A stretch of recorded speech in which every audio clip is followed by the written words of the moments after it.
Morning সবাইকে। আশা করি সবাই খুব ভালো আছো, আমিও ভালো আছি। আজকে আমি তোমাদের সাথে আমার একটা পছন্দের রেসিপি শেয়ার করবো, যেটা আমার খুবই ভালো লাগে, খুবই ভালো লাগে। তো দেখে নেওয়া যাক রেসিপিটা কি।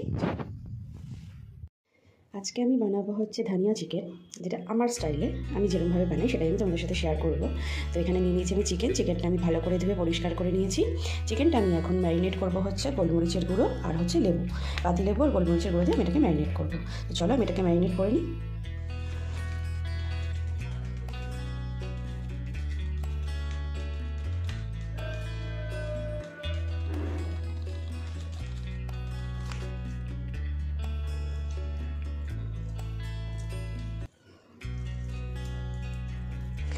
এখানে লেবুর রস আর গোলমরিচ দেওয়ার পর আমি এর মধ্যে দেবো হচ্ছে একটু নুন দেবো আর তার সাথে আমি দেবো হচ্ছে বিট লবণ আর লেবুর দেওয়াতে আর কি টেস্টটা খুব ভালো আসে, একটা অন্যরকম টেস্ট হয়। বিট লবণটা অনেকে স্কিপ করলেও করতে পারো, বাট দিলে খুব ভালো লাগে আর কি। তো চলো আমি এটা লেবু দিয়ে ম্যারিনেটটা করে নিই। তেল দিয়ে নিয়েছি, সর্ষের তেল দিয়েছি আমি, তোমরা চাইলে সাদা তেলেও করতে পারো। এখানে তেল গরম হয়ে গেছে, ধোয়া উঠছে। এবার আমি এর মধ্যে প্রথমে দেবো গোটা গরম মশলা। আচ্ছা, গোটা গরম মশলার পর আমি এর মধ্যে দেবো পেঁয়াজ, আমি কুচিয়ে রেখেছি। এই পেঁয়াজ কুচোনোটা আমি এর মধ্যে দিয়ে দেবো।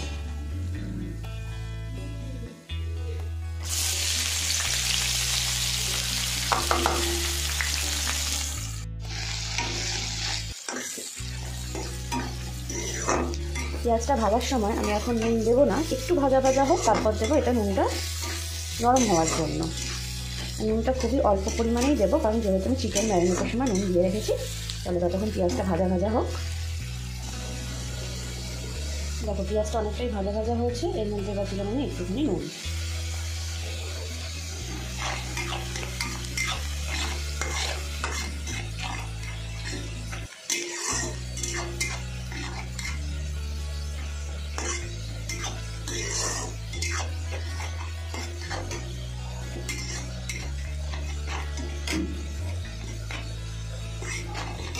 আমি এর মধ্যে আদা, রসুন আর কাঁচা লঙ্কা পেস্টটা দিয়ে দেব।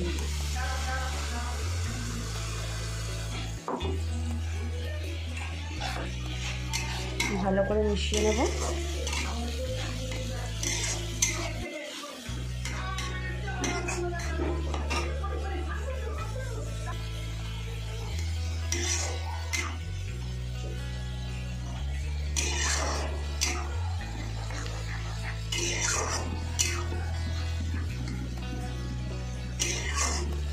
এবার এটা আস্তে আস্তে কষাবো যতক্ষণ না পুরো গা মাখিয়ে ড্রাই হয়ে তেলটা ছাড়বে।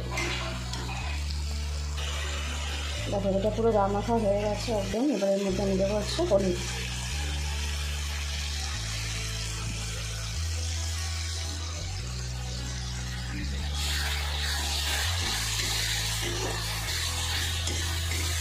হলুদ দিয়ে ভালো করে নাড়াচাড়া করে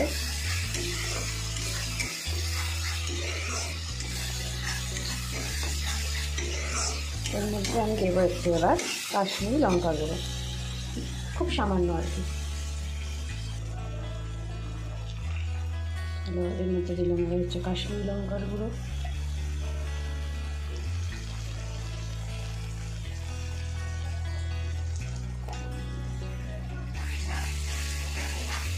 ভালো করে এটাকে মিশিয়ে নেব।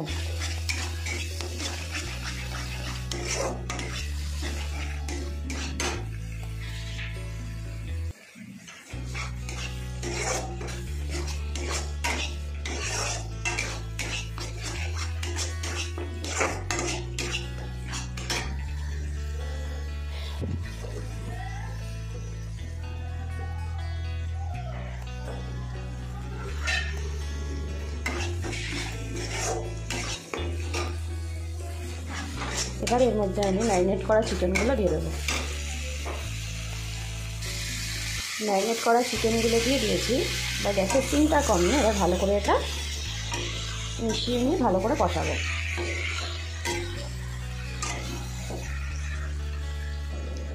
দেখো এখানে চিকেনটা ভালোভাবে মিশিয়ে নিয়েছি। এবার এটাকে ভালো করে কষাবো। এর মধ্যে আমি কষানো হয়ে গেলে একটু সামান্য পরিমাণে গরম জল অ্যাড করবো।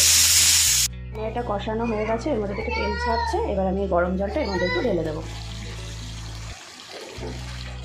খুব বেশি না, অল্প দেবো, কারণ যেহেতু এটা একদম রেডি হবে। এরপরে আমি শেষের দিকে একটু ফুটে এলে, একটু হয়ে গেলে এর মধ্যে আমি ধনেপাতা বেটে অ্যাড করব। তাই খুব বেশি দেবো না, একদম অল্প জল দিয়েছি। কিন্তু এখানে 80%-এর উপর কুক হয়েই গেছে।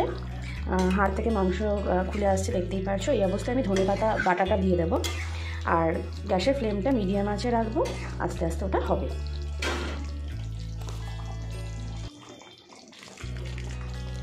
আচ্ছা, ঝালটা তোমরা বুঝে দেবে, কারণ আমি এখানে ধনেপাতা বাটার সাথেও আমি একটু কাঁচা লঙ্কা বেটেছি। এবার আমি পুরো এই ধনেপাতা বাটাটা এর সাথে মিশিয়ে ঢাকা দিয়ে মিডিয়াম আঁচে হতে দেবো।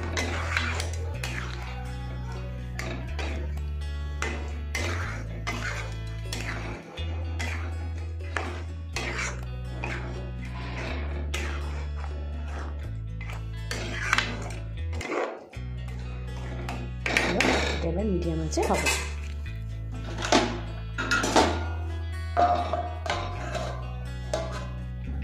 চলো, এখানে আমার ধনিয়া চিকেন রেডি, একদম রেডি হয়ে গেছে।